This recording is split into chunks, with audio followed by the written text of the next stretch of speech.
തിരുവനന്തപുരത്തേക്ക് പോവുകയാണ്. അവിടെ അലക്സ് റാം മുഹമ്മദ് വിശദാംശങ്ങൾ നൽകും. അലക്സ്, ഈ പുലിയെ എങ്ങനെ ആ കെണിയിൽ നിന്ന് പുറത്ത് കടത്തി വനത്തിലേക്ക് അയക്കാനാണ് ഇപ്പോൾ വനം വകുപ്പ് ആലോചിക്കുന്നത്? നാട്ടുകാരുടെ ആശങ്ക കൂടി കണക്കിലെടുക്കേണ്ടതുണ്ടല്ലോ അവിടെ. വിജയകുമാർ, തീർച്ചയായും. അതായത് ഇന്ന് രാവിലെയാണ് അമ്പൂരി കാരിക്കുഴിയിൽ ഈ പുലി ഇങ്ങനെ പന്നിക്കണിയിൽ കുടുങ്ങുന്നത്, വലയിൽ കുടുങ്ങുന്നത്. ഇതിൽ രാവിലെ തന്നെ ഈ അമ്പൂരി കാരിക്കുഴി പ്രദേശത്തൊരു റബ്ബർ ടാപ്പിംഗ് മേഖലയാണ്. ആ മേഖലയിൽ റബ്ബർ ടാപ്പിംഗ് നടത്തിക്കൊണ്ടിരുന്ന ഒരു പ്രദേശവാസി ഷൈജുവാണ് രാവിലെ ഈ ടാപ്പിംഗിനിടയിൽ പുലിയെ കാണുന്നത്. തുടർന്ന് ഷൈജുവിനെ ആക്രമിക്കാൻ പുലി ശ്രമിക്കുന്നു.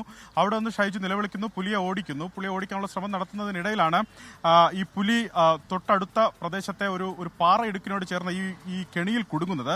തുടർന്ന് ഷൈജുവിന്റെ വിളി കേട്ട് അവിടേക്ക് എത്തിയ നാട്ടുകാരിൽ ഒരാളായ സുരേഷിനെ പുലി ആക്രമിക്കാനും ശ്രമിച്ചു. സുരേഷിനെ ആശുപത്രിയിലേക്ക് മാറ്റിയിട്ടുണ്ട്. തൊട്ടു പിന്നാലെയാണ് വനംവകുപ്പ് ഉദ്യോഗസ്ഥരെ ഈ വിവരം അറിയിക്കുന്നത്. വനംവകുപ്പ് ഉദ്യോഗസ്ഥരും നെയ്യാർഡാം പോലീസും സ്ഥലത്തെത്തി, നാട്ടുകാരും അടക്കം സ്ഥലത്തെത്തി. പുലിയെ മയക്കുവെടി വെച്ച് പിടികൂടുന്നുള്ള നടപടികളാണ് ഫോറസ്റ്റ് ഉദ്യോഗസ്ഥർ സ്വീകരിച്ചത്. അല്പം മുമ്പ് ഫോറസ്റ്റ് വെറ്ററിനറി ഡോക്ടർ അരുണിന്റെ നേതൃത്വത്തിലുള്ള സംഘം പുലിയെ 2 വട്ടം മയക്കുവെടി വെച്ചു. അതിൽ രണ്ടാമത്തെ മയക്കുവെടി വെക്കുന്ന സമയത്ത് പുലി അക്രമാസക്തനായി. പുലി ഈ വല പൊട്ടിച്ച് എടുത്തു ചാടി പുലി കാട്ടിലേക്ക്, അതായത് പച്ചപ്പിലേക്ക് മറയുകയായിരുന്നു. തുടർന്ന് പുലി അന്വേഷിച്ച് വനപാലകർ ഏറെ നേരം ആ ഭാഗത്ത് അലഞ്ഞു. അതിനുശേഷം പുലിയെ ഇപ്പോൾ ലഭിക്കുന്ന വിവരം, പുലിയെ തൊട്ടടുത്തൊരു താഴ്ന്ന പ്രദേശത്ത് പുലിയെ കണ്ടെത്തി എന്നുള്ളതാണ് ലഭിക്കുന്ന വിവരം. അങ്ങനെയെങ്കിൽ നാട്ടുകാരുടെ ആശങ്ക ഒഴിയും. പക്ഷേ അതല്ല, പുലിയെ പിടികൂടാനായിട്ടില്ല എങ്കിൽ നാട്ടുകാർ ആശങ്കയിലാണ്. ആ പ്രദേശം ഒരു സെറ്റിൽമെന്റ് ഏരിയയാണ്. സ്വാഭാവികമായി ആ പ്രദേശത്ത് വലിയ ആശങ്ക നിലനിൽക്കുന്നുണ്ട്. നേരത്തെ വലിയ രീതിയിൽ ഒരു പുലി സാന്നിധ്യം ആ മേഖലയിൽ നിന്ന് റിപ്പോർട്ട് ചെയ്യപ്പെട്ടിട്ടില്ല. പക്ഷേ ഇന്നാണ് രാവിലെ ഇവിടെ ഈ പന്നിക്ക് വെച്ച കെണിയിൽ പുലി കുടുങ്ങിയതായുള്ള വിവരങ്ങൾ വരുന്നത്. പാറ ഇടുക്കിനോട് ചേർന്നുള്ള വലയിലാണ് ഈ പുലി കുടുങ്ങിയത്. എന്താണെങ്കിലും ഈ പുലിയെ അവിടെ നിന്ന് റിക്കവർ ചെയ്യുന്നുള്ള നടപടി, അതായത് ആ ആഴമുള്ള പ്രദേശത്ത് നിന്ന് പുലിയെ എടുത്ത് കാട്ടിലേക്ക് വിടുന്നുള്ള നടപടികളായിരിക്കും വനപാലകർ ഉടൻ സ്വീകരിക്കുക.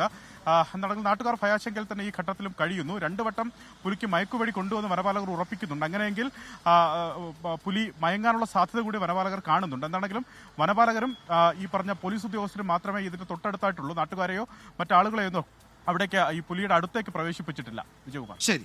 ലോകത്തെവിടെയായാലും ഏത് സമയത്തും 24 വാർത്തകളും ഓഗ്മെന്റഡ് റിയാലിറ്റി പാക്കേജുകളും എക്സ്പ്ലെയിനറുകളും വിശദമായി കാണാൻ ഞങ്ങളുടെ യൂട്യൂബ് ചാനൽ നിങ്ങൾക്ക് സബ്സ്ക്രൈബ് ചെയ്യാം.